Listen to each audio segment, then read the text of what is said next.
Hello everyone and welcome to another What I Think review, and rather late, part 4 to my mega review, and today we're going to be looking at History of the Daleks set 9. Finally managed to get hold of one in my local B&M. I actually bought 2 sets because I want to keep one box for reasons I'm going to go into in a minute, but obviously I need to open one to keep a look at it.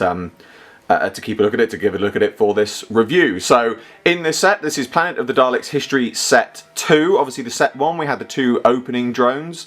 In this one we have the Supreme Dalek. I know that's a highly anticipated re-release for many. And then we have the Invisible Dalek. And I have to say, I'm going to come back to the packaging again in a minute because I'm just going to quickly go over that again. But I'm not a fan of this bubble packaging, but I actually really love the way the transparent Dalek looks in that. It sort of looks like there's nothing there, but when you see it, it does look like it's there. And that's kind of why I wanted to get another one to put on display, because it does look good this way. It's not going to work for, I think, the other sets. This is just a very much one-off because you've got a transparent Dalek, but it does look very good.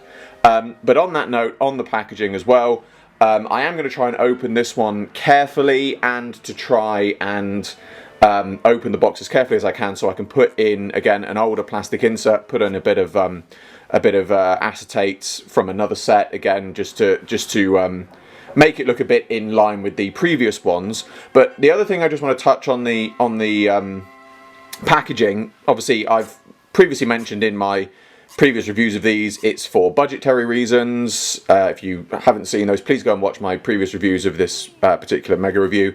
But recently on Twitter, I cannot remember who did it. I apologise, I should have looked it up. But somebody ran a poll asking if people, how much people would be willing to pay for character options sets, if it meant getting a bit more new tooling and things like that. Would you be willing to pay up to £30, £40, £50, etc.? And although it's a Twitter poll, so it's not as widely spread across the consumer base, the general consensus from that poll is people would be willing to pay a little bit more, up to sort of £30 for a set. So I think it's worth saying at this point that what I previously touched on in my previous videos is saying I would pay a little bit more just to get the plastic inserts and the plastic covering back in. The custom backdrops would be nice, but they are a luxury. But just to get the plastic inserts and plastic covering back again, I would be willing to pay a bit more. And I think perhaps in the terms of these Dalek sets, perhaps other people would as well. Obviously in the triple pack sets is where I think they pay more to get some new sculpts and things like that. But in terms of these sets, I think going ahead, it might not be a bad thing to perhaps bump up the price a little to put the plastic back in there, because it does just look that bit better. And I appreciate there is a degree of wanting there to be less plastic in the world, etc. I get that, and I get if that's part of the character options remit for doing this as well, not just necessarily budget. But there are plenty of recyclable plastics out there and things like that. It's I appreciate in terms of many green things, it's often more expensive to go green than it is to do it normally. But yeah, I just wanted to put that in there because I said it's something I've touched on before, but it's just something I wanted to bring up again for the sake of the fact that this poll has been done, and the results do sort of speak for themselves, even in a small scale Twitter poll. I think it does make sense. But back to the set. So as I said, we have the Supreme inside, and we have the transparent Dalek. If we turn it round again, we have a nice bit of information about the story, and then a nice bit of behind the scenes information about the Daleks. I have to say, particularly, I like the explanation we've got about how they did the scene of the Dalek appearing. I'm not going to go into it. If you want to read it on screen, or when you get it you can read it, but it's nice that information is in there, because I think it's a great little scene where they do that, and it's nice to have that little bit of behind the scenes info on there. So again, great to see that on there. But again, time to open the box and have a look. I will just again quickly mention now, because I'm not going to do it and show it again in this set. Please go and watch my History of the Daleks 8 review. I think it was so long ago I did the original ones.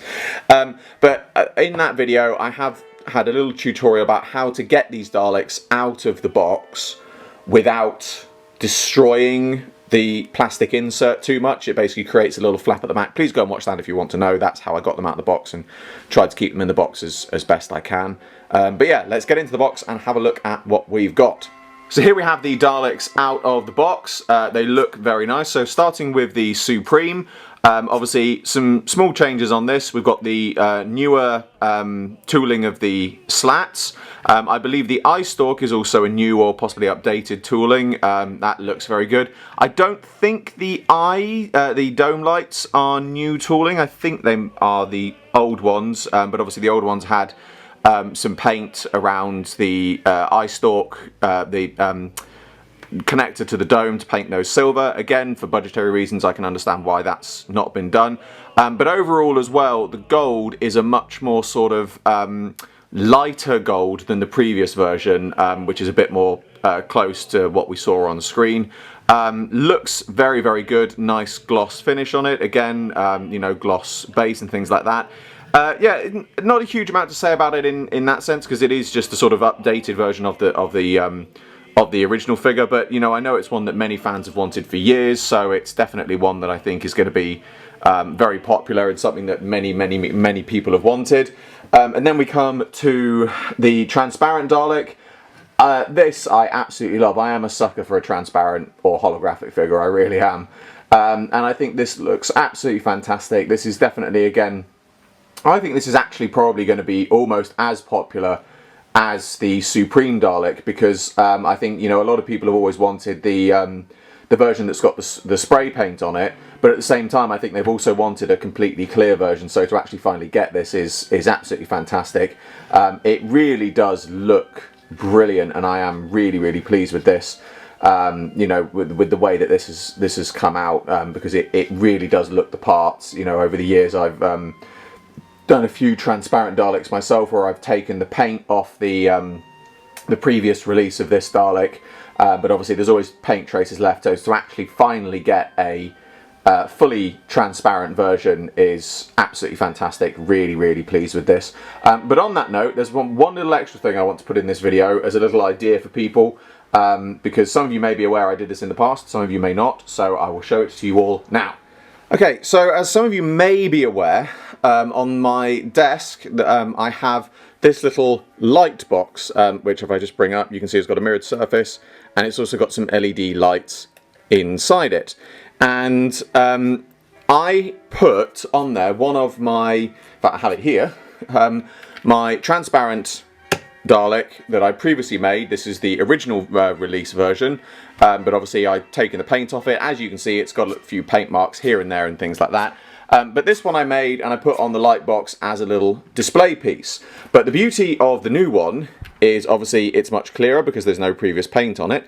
So if I turn off my main light here for now and turn on the light box, and if you give me a second I will turn off my other lights. So as you can see, you get this fantastic colour changing Dalek effect, which I love this. That's why I've always had it on my desk, because it just looks really good in the background. So the light box itself, I got on either eBay or Amazon. Sorry, I cannot remember which, and I don't have a link to it because this was going back to 2014, so 8 years ago. But you know, these bits of kit are out there. I'm sure there's many of them been made over the years. To be honest, this one is just a very cheaply made version from China, so I'm sure there's many other versions out there. But it's an absolutely fantastic thing that you can do with this Dalek. I think it really does amp up the display of it to have this on there, and it makes a fantastic little extra light as well just to have on there. So I just wanted to put that in this video because I know it's something which people would be interested in, so I just thought I'd add it in as a little extra. But that brings to a close another What I Think review. As always, I hope you'll enjoy this video. Like, favorite, subscribe, share, it really helps me out a lot. And be sure to description below for a link to my Patreon. I'm doing my very first figure animation and you can get involved. There's exclusive content and rewards for those who do so, and funding my Patreon in any way gets your name at the end of my videos. I salute you all, and I will see you with another video very soon.